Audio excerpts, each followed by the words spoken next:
If you're a D2C brand running your email and SMS on Yotpo right now, you're basically standing on a sinking ship and the water's already up to your knees. Yotpo just announced they're shutting down their email and SMS platform. That means your automations, your flows, your campaigns, your subscriber list, all of it could be gone before you even send your next promo. And if you wait until last minute, you're going to be in full blown out panic mode. What's up guys, Mark with Bread Loaf. We help 7, 8, 9-figure brands of all shapes and sizes dominate retention marketing across email, SMS, push, and direct mail. And today I'm gonna walk you through exactly what this Yotpo shutdown means, what platforms you should be looking at next, the step-by-step migration plan that you need to follow, and how to make sure your deliverability doesn't tank when you switch. So what happened to Yotpo email and SMS in the first place? Let's start with how Yotpo entered the space in the first place. Yotpo entered the email and SMS space aggressively in 2020, 2021, building their reviews and loyalty products. The market was already dominated by Klaviyo, Omnisend, and Attentive, all with deeper tech and a bigger user base. Despite some traction, Yotpo struggled with adoption, product roadmap delays, and feature parity. So let's talk about the official announcement. I'm making this video in mid-August 2025. The announcement was about 2 weeks ago. Yotpo will be sunsetting their email and SMS tools over the coming months. There's no official date that's been put in place for when the exact time will migrate over. Their whole focus right now is to focus on their core products, reviews, loyalty, and subscriptions. Translation, if you rely on Yotpo for retention marketing, you have to move fast. So let's talk about the strengths of Klaviyo first. They're an industry leader for D2C with a deep Shopify integration,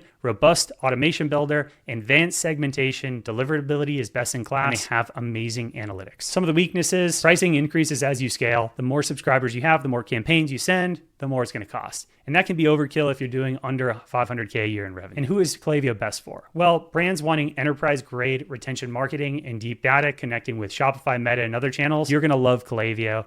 And that's personally why most of the brands that we work with are in the Klaviyo ecosystem. We've been a proud Klaviyo partner for 9.5 years now. That's the #1 ESP that I recommend overall. Next is Omnisend. Affordable, great for small, medium-sized businesses, easy to use. It's an all-in-one email and SMS tool with good templates. Some of the weaknesses, there's less customization for advanced flows, and the analytics are not as deep as Klaviyo. So who's it best for? Well, it's best for brands doing under 2 million a year that want a solid tool without paying Klaviyo prices. And next, let's talk about Attentive. Some of the strengths of Attentive. It's an SMS powerhouse. It's an incredible segmentation tool for mobile, it's excellent compliance, it's got an amazing lead capture pop-up tool, and that's about it. When it comes to weaknesses, overall, Attentive is an SMS first platform. That's how they launched. They launched as SMS first in 2019. And hey, they've been a great partner of Bread Loaf as well. We started migrating our clients into Attentive back in 2019 where there's really no other competitors. The big problem with it being SMS first, email feels like a secondary and less robust tool. So who's it best for? Brands where SMS is the primary revenue channel with email as a support role, that's who it's best for. And lastly, I want to talk about another partner of ours, another great tool that I love is Seguno. So Seguno is a Shopify native email marketing tool. We've been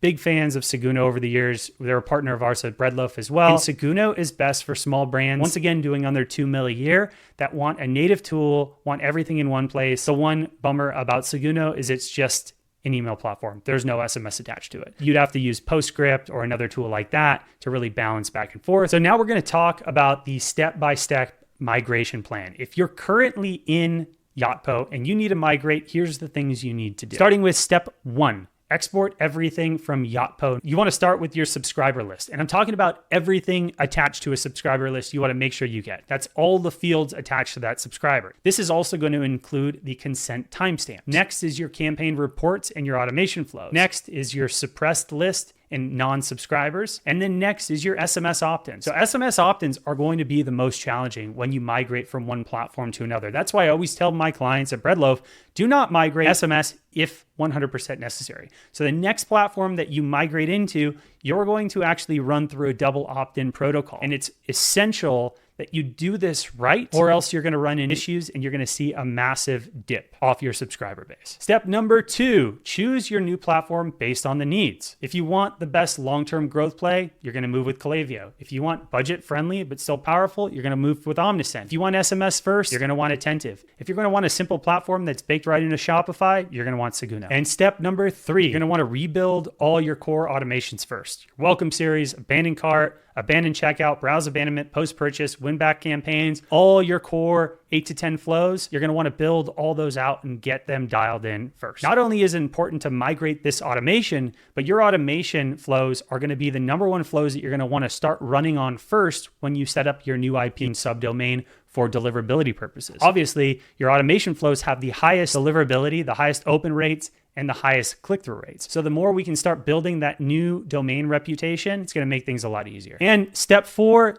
you're going to want to set up your dedicated IP, your DMARC, DKIM, SPF records, and you're going to want to make sure that all your new deliverability protocol is hooked up to that new platform. When you choose your platform, there's things you need to do. You need to set up a subdomain. You need to whitelist an IP. You need to get that DMARC, DKIM, SPF record set up. You need DMARC monitoring. You need all these things set up before you start sending a single campaign. And trust me, you're going to want to do this from the ground up. It's a little technical, but I guarantee you get this done right, you're going to be rocking and rolling through Q4 and sending emails without any problem. And step number 5, you're going to want to test before going live. You're going to want to verify links, personalization, merge tags, and test campaigns to seed a list. You're going to want to make sure all these things are dialed in and you're ready to go. Work with that new platform directly. They should have an onboarding team, or work with an agency like Bread Loaf that's going to actually walk you through this process to make sure that you don't miss anything. So why is it so important to do this right now, and why shouldn't you waste any time when it comes to migrating? Email migration isn't instant. Flows take time to build, lists need to be cleaned, and your team has to learn the new platform. Waiting until the shutdown deadline means you'll be rushing, and that's when deliverability disasters happen. Every week you delay is a week you could be building momentum on the new platform instead of scrambling later. And listen, guys, it's August 2025. Q4 is right around the corner. We're already campaign planning and getting our clients' calendars dialed in so we can get heavy production done in the second half of September, October, and the first part of November. If you're not thinking like this, then you need to start. I don't want to be a dick about it, but if you don't take Q4 seriously, you're not a serious operator in marketing. And when it comes to deliverability, the last thing you want to try to do is build deliverability in late October or the beginning of November. That's a no-no. You're screwed. If you wait until that long to migrate over, you might as well just toss away your Q4 revenue from retention because you're not going to get into the inbox. You're competing with tens of thousands, hundreds of thousands of other marketers and other brands that want to get in your customer's inbox. Take it very seriously and make sure you follow this protocol. And don't waste any time. It's August. Get it done now. I know we've talked a lot about domain deliverability, so now we're going to talk about how to protect it when switching over. Like we just said, you're going to want to warm your sending domain. Don't blast your whole list all in one day. Start with engaged segments. Next, keep your sending reputation intact. Match sending volumes gradually. You want to be sending to your most active engaged track A segment for the first month that you migrate over. Next, you want to authenticate everything. Like I said before, set up your SPF, DKIM, DMARC records on your sending domain. And lastly, you're going to want to clean your list. Remove hard bounces, spam traps, and inactive subscribers before importing. A great, easy tool to use is Emailable. You've heard me talk about it in the past. If you're using Klaviyo, it connects right into your Klaviyo account so you can upload all your data and then scrub it. Just do it. At Bread Loaf, we've migrated dozens of brands from one platform to another without losing a single deliverability point. For the month of August, we're offering free migrations for any D2C brand leaving Yotpo, plus a free retention marketing audit so you can hit the ground running. We'll move your list, rebuild your flows, and make sure your new account is fully optimized from day one. If you're on Yotpo, don't wait. Reach out today to get your migration started and protect your revenue. I'll drop a link in the description below to book your free audit and migration packages. You'll talk with one of our onboarding team members and you can get started ASAP. Your future retention revenue depends on what you do in the next 30 days. So if you need help, book an audit call. We have time only for the next 2 weeks. We can get started ASAP. Anyways, love you guys. See you on the next one. Peace.